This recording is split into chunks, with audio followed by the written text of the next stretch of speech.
예배하는 복된 주일입니다. 함께 하나님을 예배하며 오늘도 행복한 하루가 되셨으면 좋겠습니다.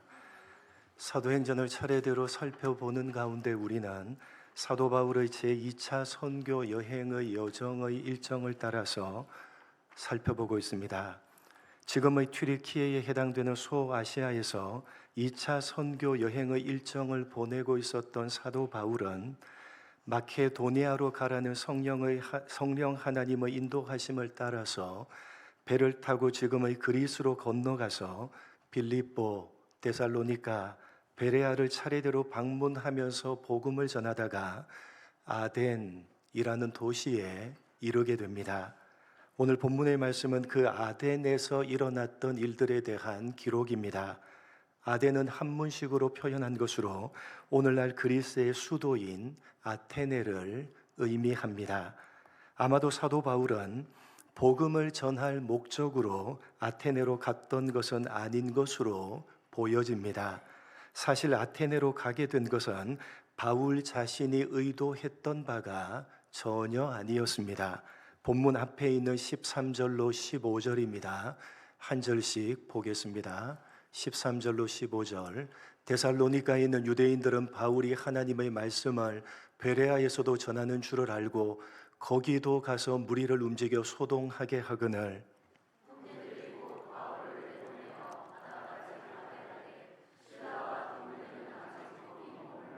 같이 읽겠습니다.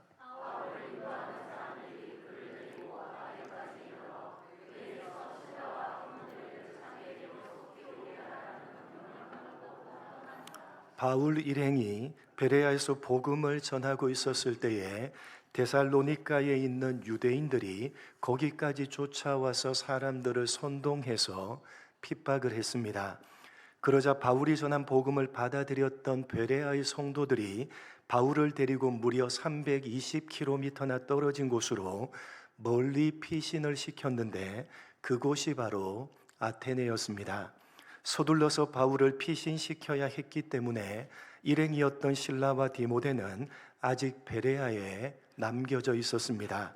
그래서 바울은 자신을 아테네까지 피신시켜줬던 베레아의 성도들에게 베레아로 돌아가서 실라와 디모데를 자신이 있는 아테네로 속히 오게 해달라고 부탁을 하고 홀로 아테네에 남아서 실라와 디모데를 기다리게 됩니다.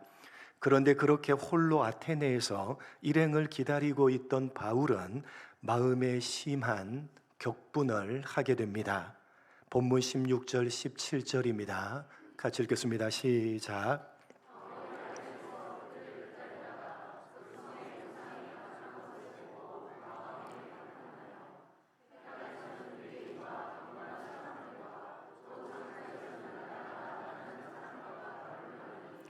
바울은 그냥 가만히 일행들을 기다리고만 있을 수가 없었습니다. 왜냐하면 그곳 아테네에 수많은 우상들이 가득한 것을 보고 마음의 격분이 일어났기 때문입니다. 그래서 바울은 그곳 아테네의 회당에 모여있던 유대교 신자들은 물론이고 날마다 장터로 나가서 복음을 전했습니다. 여기 우리말로 장터라고 번역이 되어져 있지만 헬라어로는 아고라, 광장이라는 뜻입니다. 물론 그 당시에 광장에서 물건을 사고 팔기도 했기 때문에 장터라고 번역을 해도 틀린 것은 아니지만 그 광장에서 주로 토론이 이루어졌기 때문에 바울은 그 토론의 광장으로 가서 만나는 모든 사람들에게 복음을 전했던 것입니다. 여러분, 그 당시 이 아테네라는 도시는 바울의 마음에 격분을 일으킬 만큼 다양한 신들을 섬기고 있었던 신들의 도시였는데 이러한 신들은 그들이 만들어낸 신들의 이야기인 신화에서 비롯된 것들이었습니다. 오늘날 많은 사람들에게 널리 알려져 있는 그리스 신화에 나오는 신들은 그 숫자를 다 세기가 불가능할 정도로 수많은 신들입니다. 제우스를 필두로 소비 주요 신들인 올림푸스 12신들을 대표로 해서 각 마을마다 각 시대마다 만들어낸 헤아릴 수조차 없는 수많은 신들의 이야기가 난무했고, 그러한 신화에 나오는 수많은 신들을 이 아테네 사람들은 그들의 신들로 섬기고 있었습니다. 학자들은 당시에 약 3만 개의 우상들이 이 아테네 곳곳에 자리하고 있었다고 추정을 할 정도입니다. 그래서 오늘까지도 아테네 곳곳에는 이러한 신들의 흔적들이 남아있고 세계적인 문화적 유산들이 되어져 있습니다. 사진을 한번 보시겠습니다. 지금도 아테네에 남아있는 최고의 신인 제우스 신상과 그 제우스를 숭배하기 위해서 만든 제우스 신전입니다. 두 번째 사진, 승리의 여신인 니케 신상과 그 니케를 숭배하기 위해서 만든 니케 신전입니다. 지금 목이 없죠. 목은 없어졌습니다. 니케 여신입니다. 세계적인 스포츠 브랜드인 나이키, 아시죠 여러분? 나이키가 바로 이 승리의 여신인 니케의 이름을 영어식으로 발음을 해서 만든 것입니다. 승리를 상징하는 나이키, 이 니케라는 이름에 따서 그 브랜드를 만든 겁니다. 다음 사진, 전쟁의 여신인 아테나 신상과 그 아테나를 숭배하기 위해서 만든 유명한 파르테논 신전입니다. 특별히 이 아테나 여신은 아테나 도시를 지키는 수호신입니다. 그래서 다음 사진을 한번 보시면, 다음 사진, 저 산 높이에 파르테논 신전이 있는 겁니다. 이 수호신인 아테나를 섬기기 위해서 만든 파르테논 신전은 아테네 도시의 가장 중심부에 도시 전체를 내려다볼 수 있는 가장 높은 곳에 자리하고 있습니다. 아테나 도시 전체를 지키는 수호신이기 때문입니다. 이렇게 오늘날까지 많은 흔적들이 남아있을 정도로 바울 당시의 이 아테네에는 수많은 신들의 신상들과 수많은 신전들로 도시 전체가 가득 차 있었고, 그곳에 홀로 남아서 일행들을 기다리고 있었던 바울은 그렇게 우상들로 가득한 아테네의 모습을 보고 그냥 가만히 있을 수가 없었던 것입니다. 마음에 솟구치는 격분을 주체하지 못한 채 바울은 아테나에 있던 회당으로 가서 유대교 신자들에게 복음을 전했을 뿐만 아니라 장터로 나가서 만나는 모든 사람들에게 복음을 전했는데, 그 방식은 옳고 그름을 논리적으로 따져서 토론을 하는 변론의 방식이었습니다. 바울이 그런 변론의 방식으로 복음을 전했던 까닭은 그 아테네라는 도시가 그리스 신화에서 비롯된 수많은 신들을 섬기고 있는 우상들로 가득 찬 우상의 도시였을 뿐만 아니라 또한 이성적인 논리를 가지고 옳고 그름을 따지면서 토론하는 철학이라는 학문이 발생하고 번성했던 철학의 도시였기 때문입니다. 우리가 잘 아는 철학의 아버지라고 일컬어지는 탈레스와 소크라테스를 비롯해서 플라톤, 아리스토텔레스 등과 같은 철학자들이 활동했던 주 무대가 바로 이곳 아테네였습니다. 예수님께서 이 땅에 오시기 무려 600여 년 전인 BC 600년경부터 시작된 이 철학이라는 학문은 이곳 아테네에서 발생해서 아테네를 중심으로 발전해 갔습니다. 그래서 오늘날 이 아테네에는 플라톤이 세운 최초의 교육기관인 아카데미아라는 학당이 남아 있습니다. 사진을 보시겠습니다. 아테네에 남아 있는 세계 최초의 교육기관인 아카데미아, BC 400년경에 플라톤이 세운 교육기관입니다. 물론 지금은 깨끗하게 새롭게 재건을 했습니다. 이렇게 바울 당시에 우상으로 가득 찬 도시였던 이 아테네는 또한 무려 600년 동안이나 이성적인 논리를 가지고 옳고 그름을 따지면서 토론을 하는 철학이라는 학문이 발생하고 발전에 발전을 거듭해왔던 철학의 도시였습니다. 그런 까닭에 이 아테네에서 바울은 변론, 이라고 하는 철학적인 방식을 사용해서 그들에게 복음을 전했던 것입니다. 그래서 오늘 본문을 보시면 바울은 아테네에 있던 철학자들과 복음을 전하기 위해서 변론을 하게 됩니다. 본문 18절로 21절입니다. 한 절씩 교독합니다. 어떤 에피큐르스와 스토아 철학자들도 바울과 쟁론할 때 어떤 사람은 이르되 이 말쟁이가 무슨 말을 하고자 하느냐 하고 어떤 사람은 이르되 이방 신들을 전하는 사람인가 보다 하니 이는 바울이 예수와 부활을 전하기 때문이로라.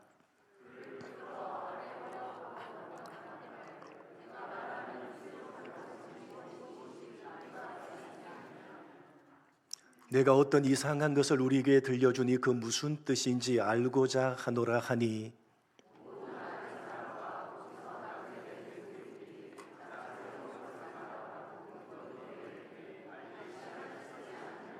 여러분이 21절 말씀을 한번 잘 보시기 바랍니다. 21절 말씀 잘 보시기 바랍니다. 모든 아테네 사람과 거기서 나그네 된 외국인들, 그러니까 그 당시 아테네에 살고 있던 내국인 외국인을 막론하고 모든 사람들은 가장 새로운 것을 말하고 듣는 것 이외에는 달리 시간을 쓰지 않았습니다. 무슨 말입니까? 그 당시 아테네 모든 사람들은 새로운 이론을 말하고 들으면서 옳고 그름을 따지며 서로 논쟁하고 토론하는 그런 철학적인 변론을 하는 것 이외에 관심이 없었다는 것입니다. 바로 그런 곳이 아테네였기 때문에 바울은 그곳에서 변론이라고 하는 철학적인 방식을 사용해서 복음을 전했던 것입니다. 600년이라는 긴 시간 동안에 철학이라는 학문이 발전을 거듭한 결과 바울 당시에 이 아테네에는 에피큐리우스 학파와 스토아 학파의 철학이 번성하고 있었고, 그래서 바울은 그 두 학파들과 철학적인 논쟁을 벌이게 됩니다. 사실 바울은 대석학 가말리엘 문화에서 학문을 배웠던 당대 최고의 지성이었고 당시 주된 학문이었던 철학에 그 누구보다도 능통했던 사람입니다. 그래서 이 아테네에서 두 학파들과 철학적인 논쟁을 벌였을 때 바울은 그들 철학자들을 압도해 버렸습니다. 그러자 그들은 두 부류로 나누어집니다.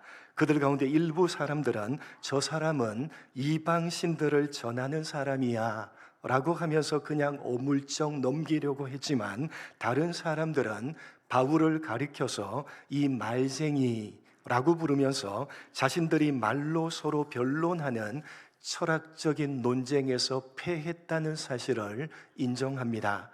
여기 말쟁이라고 번역된 헬라어는 스페르몰로고스, 쓸데없이 말이 많은 수다쟁이라는 조금 무시하는 표현이기는 하지만, 그럼에도 분명한 사실은 그들이 바울과 서로 말로 토론을 하는 철학적인 논쟁에서 패했다는 것을 스스로 인정을 하고 있는 표현이라는 사실입니다. 그래서 그들은 바울이 무슨 말을 하고자 하는지에 관심을 가지게 되었고, 보다 자세하게 바울이 말하고자 하는 바를 듣기 위해서 그를 아레오바고로 데리고 갑니다. 이 아레오바고는 그 당시에 아테네 도시의 가장 중심부요, 가장 높은 곳에 위치하고 있었던, 아까 사진을 봤죠? 파르테논 신전에서 직선거리로 약 5m 정도 떨어져 있는 바위로 된 언덕입니다. 여러분, 저 바위로 된 언덕이 보이시죠? 사람들이 올라가 있는 저기가 아레오바고. 저기 어디서 찍은 것이냐 하면 아까 제일 높은 곳에 아테나 여신을 섬기기 위한 파르테논 신전, 거기서 이렇게 사진을 찍으면 이렇게 보이는 파르테논 신전에서 약 50km 직선거리로 50m 정도 떨어져 있는 바위로 된 언덕입니다. 저곳이 바로 아레오바고입니다. 이 아레오바고는 당시에 여러 가지 사건들을 다루었던 법정이었고, 동시에 철학자들이 모여서 여러 가지 철학적인 주제들을 놓고 서로 논쟁을 하고 웅변으로 발표도 하는 공식적인 토론의 광장이었습니다. 그러한 토론의 광장으로 바울을 데리고 가서 보다 자세하게 바울이 말하고자 하는 바를 들으려고 했던 것입니다. 그래서 바울은 그 아레오바고에서 자세하게 복음을 전하게 되는데 그 내용이 22절부터 31절까지 길게 기록되어져 있습니다. 간략하게 정리를 해보면 먼저 바울은 너희가 범사에 종교성이 많도다 라고 아테네 사람들을 칭찬하는 말로 시작을 합니다. 수많은 신들을 만들어서 세웠지만 혹시나 자신들이 미처 생각해내지 못한 어떤 신이 있을지도 모른다는 생각에 저들이 만들어 놓은 알지 못하는 신을 위한 제단을 봤다고 말하면서 바울은 그 알지 못하는 신에 대해서 알려주겠다고 말합니다. 그 신은 바로 사람들이 손으로 만들어낸 신이 아니라 모든 천지 만물을 창조하신 주인이시며 만민에게 생명과 호흡을 주시는 하나님이시라고 선포합니다. 그리고 그 하나님께서 천하를 공의로 심판한 날을 작정하시고 회개하라고 명령을 하셨다고 하면서 하나님께서 구원자로 정하신 죽은 자 가운데서 살리신 예수님을 믿어야 한다고 그들에게 복음을 선포합니다.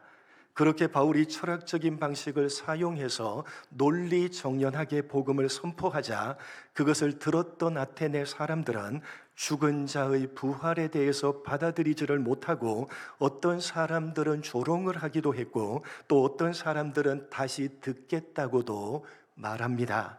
그러나 그들 가운데 아레오바고의 관리였던 디오누시오를 비롯한 몇몇 사람들은 바울이 전한 복음을 받아들이고 믿음을 가지게 됩니다. 오늘이 아테네에서 일어났던 사건에 대해서 기록하고 있는 본문 말씀을 해석하는 주된 견해가 있습니다. 그것은 이 아테네에서 사역했던 바울의 복음 전도가 실패했다는 견해입니다. 그들은 바울이 전한 메시지에 복음의 핵심이 빠져 있다고 지적합니다. 논리 정연한 철학적인 방법에 몰두하다가 십자가의 복음을 잃어버렸다는 것입니다. 그래서 단지 소수의 사람들만 복음을 받아들였고 심지어 그들이 세례를 받았다는 기록도 교회를 개척했다는 기록도 없다는 것입니다. 그리고 실패한 것이라는 그 명백한 증거가 고린도 교회에 보낸 편지에 기록되어져 있다고 주장을 합니다. 바로 이 말씀입니다. 아덴에서의 복음 사역이 실패했다. 그 증거로 이 구절을 대는 겁니다. 고린도전서 2장 1절 2절 같이 읽겠습니다. 시작.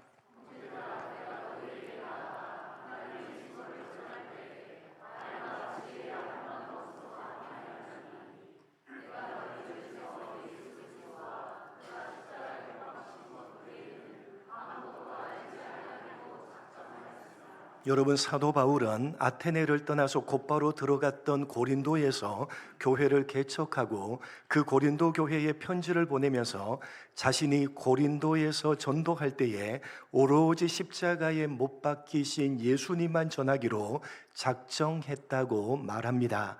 바울이 이렇게 말했던 까닭은 바로 직전에 아테네에서 철학적인 방식으로 복음을 전하다가 실패했던 그 실패를 되풀이하지 않기 위한 결단이었다는 것입니다.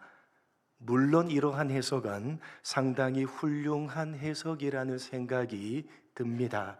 그러나 아테네에서 사도 바울이 전한 복음의 메시지가 논리 정연한 철학적인 방식을 사용했기 때문에 복음의 핵심이 빠져 있다는 주장은 받아들이기가 어렵습니다.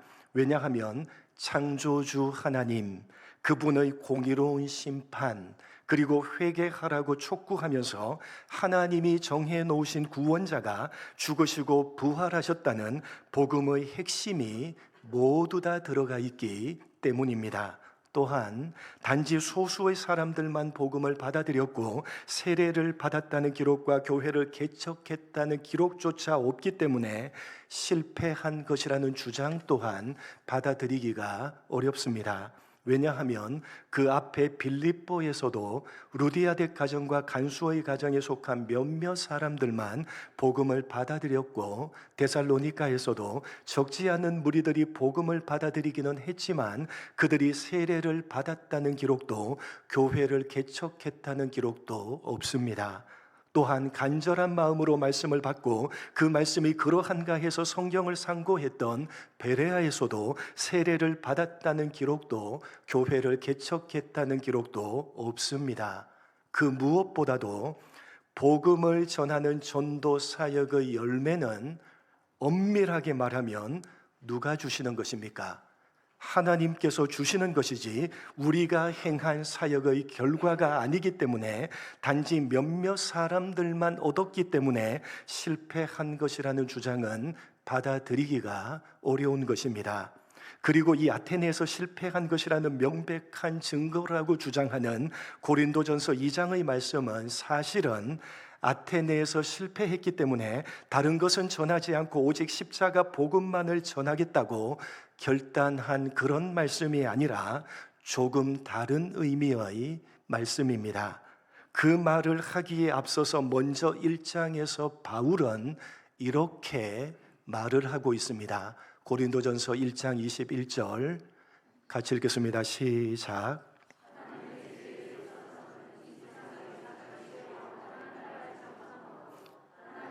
전도의 미련한 것으로 믿는 자들을 구원하시기를 기뻐하셨도다. 여러분, 우리가 하는 전도는 어떤 것입니까? 어떤 것이라고요? 미련한 것입니다. 철학적인 방식을 사용해서 논리정연하게 전도를 하든지, 아니면 오로지 십자가의 복음만을 전하면서 전도를 하든지, 우리가 하는 그 어떤 전도로도 사람을 변화시키고 복음을 받아들이게 하고 구원을 받게 하지 못한다는 것입니다. 미련한 것입니다. 그리고 나서 이어서 2장에 오로지 십자가의 복음만을 전하기로 작정했다는 이 말을 하고 있는 것입니다. 철학적인 방식으로 논리정연하게 전도를 하다가 실패를 했기 때문에 더 이상 그렇게 전도에 실패하지 않기 위해서 십자가 복음만을 전하겠다고 결단했다는 그런 의미의 말씀이 아니라, 철학적인 방식으로 하든지 아니면 오로지 십자가의 복음만을 전하든지 내가 하는 그 어떤 전도의 방식 때문이 아니라고 하는 바울의 고백인 것입니다. 그 어떤 방법을 사용해서 그 어떤 말을 하든지 내가 하는 모든 전도는 미련한 것이기 때문에 너희를 구원시킬 만한 그 어떤 방법도 나는 가지고 있지 않다라는 의미에서 나는 오로지 십자가의 복음만을 알기로 작정했다고 말하는 것입니다. 내가 하는 것이 아니라 누가 하시는 것이다? 하나님께서 하시는 것이라는 사실을 분명히 하고 싶었던 것입니다. 그래서 바울은 이렇게 그 말씀을 이어갑니다. 고린도전서 2장 3절 같이 읽겠습니다. 시작.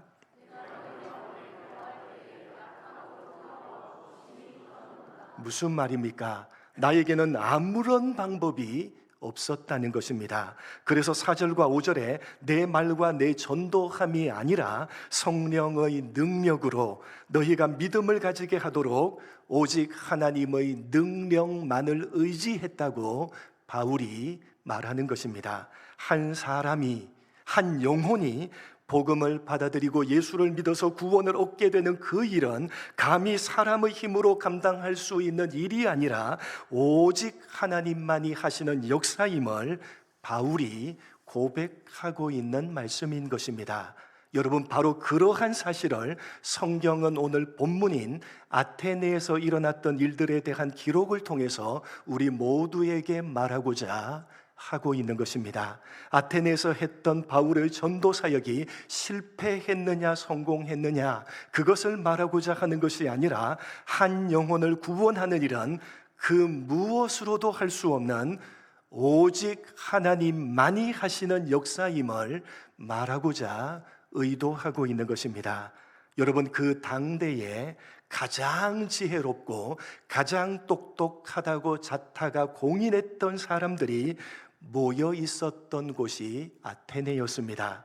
여기저기 모일 때마다 논리정연하게 철학적인 토론을 벌이면서 자신들의 지혜를 자랑하면서 그 지혜를 점점 더 발전시키고 있었습니다. 뿐만 아니라 그러한 지혜를 바탕으로 해서 수많은 신들을 만들고 숭배하면서 심지어는 혹시 자신들의 지혜로 미처 생각해내지 못한 그 어떤 알지 못하는 신이 있을지도 모른다는 생각에 알지 못하는 신을 위한 제단까지 만들어 놓고 섬기던, 그렇게 똑똑하고 지혜로울 뿐만 아니라 신에 대한 관심까지 풍부했던 그 아테네에서 시대를 주름잡았던 철학자들이라 할지라도 스스로 힘으로 복음을 받아들이고 예수를 믿어서 구원을 받을 수가 없었다는 것입니다. 철학에 능통했던 바울이 그들을 압도하면서 철학적인 방식을 사용해서 논리정연하게 설득하면서 탁월하게 복음을 전한다 할지라도 그것이 한 영혼으로 하여금 복음을 받아들이게 하고 구원을 받게 할 수 없다는 것입니다. 오로지 하나님께서만 하시는 역사임을 오늘 본문을 통해서 우리에게 말하고자 의도하고 있는 것입니다. 여러분이 예수를 믿어서 구원함을 받은 것은 오직 하나님께서 하신 역사입니다. 아무에게나 행하신 역사가 아니라 특별하게 선택하신 사람들에게만 베풀어 주신 하나님의 역사입니다. 이 세상 그 무엇으로도 얻을 수가 없는 오직 하나님께서 특별하게 역사해 주신 이 세상에서 최고로 가치 있는 것임을 여러분 제대로 깨달으셨으면 좋겠습니다. 여러분, 하나님께서는 여러분에게 물질을 주실 수도 있으십니다. 그러나 그런 재물은 여러분의 힘으로 노력을 해서도 얻어낼 수가 있는 것입니다. 하나님께서 여러분에게 사회적인 지위를 주실 수도 있고 건강하고 편안하고 안락한 삶을 주실 수도 있으십니다. 그러나 여러분, 그런 것들도 모두 다 여러분의 힘으로 노력을 해서 얻어낼 수가 있는 것들입니다. 그러나 여러분이 받으신 바 구원은 여러분의 힘으로 노력을 하고 이 세상 그 어떤 것들을 동원한다 하더라도 절대로 얻어낼 수가 없는 것입니다. 오직 하나님만이 여러분에게 주시는 것입니다. 그렇기 때문에 여러분이 받으신 바 구원은 감히 이 세상 그 무엇과도 견줄 수가 없는 것입니다. 여러분, 우리는 예수를 믿는 이 가치를 잘 모르는 것 같습니다. 우리는 예수를 믿고 있지만 그 예수 믿는 가치를 제대로 잘 모르는 것 같습니다. 우리는 우리가 받은 바 구원의 가치를 제대로 알고 있지 못하는 것 같습니다. 여러분, 예수가 믿어진다니요. 예수가 믿어진다니요. 기적 중에 기적입니다.